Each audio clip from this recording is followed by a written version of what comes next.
3 cadres sont nommés à divers postes au ministère du Numérique et de la Digitalisation au terme du Conseil des ministres tenu hier mercredi 19 mai à Cotonou. Il s'agit de Thérèse Tounkara, Akinolu Marc-André Loco et Sedjro François de Paul Agua nommés directeurs généraux respectifs de la Société béninoise d'infrastructures numériques, SBIN, S.A., de l'Agence pour le développement du numérique, ADN, et de l'Agence béninoise du service universel des communications électroniques et de la poste, APSUSEP.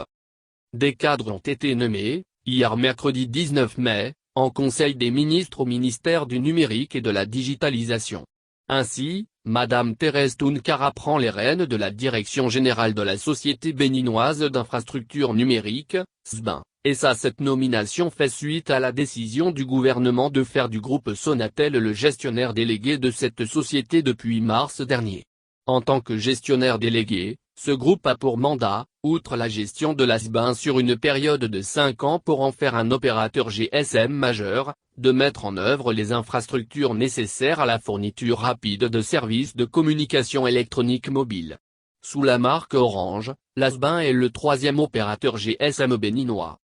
Ancien directeur général de la SBIN, Akinolu Marc-André Loco aura la responsabilité de diriger l'Agence pour le développement du numérique, ADN, jusque-là dirigée par Serge Adjovi, cumulativement avec ses fonctions de directeur général de l'Agence des systèmes et services d'information. Créée par décret N-2017, 574 du 13 décembre 2017 portant approbation de ses statuts, l'ADN est une agence chargée de mettre en œuvre les projets phares du gouvernement dans le secteur du numérique.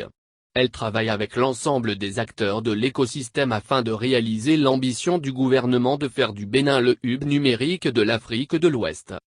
À l'Agence béninoise du service universel des communications électroniques et de la poste, APSUSEP, Milkou Badi va passer le témoin à Sedjro François de Paul Agua. Ce dernier aura la lourde charge de conduire la structure à atteindre ses objectifs, à savoir élaborer les cahiers des charges des programmes du service universel des communications électroniques et de la poste, assurer la mise en œuvre des programmes du service universel des communications électroniques et de la poste, pour le compte de l'État, assurer la gestion des opérations d'investissement financées par l'État dans le domaine du service universel des communications électroniques et de la poste et concourir au renforcement des capacités des ressources humaines conformément à la politique de développement des communications électroniques et de la poste.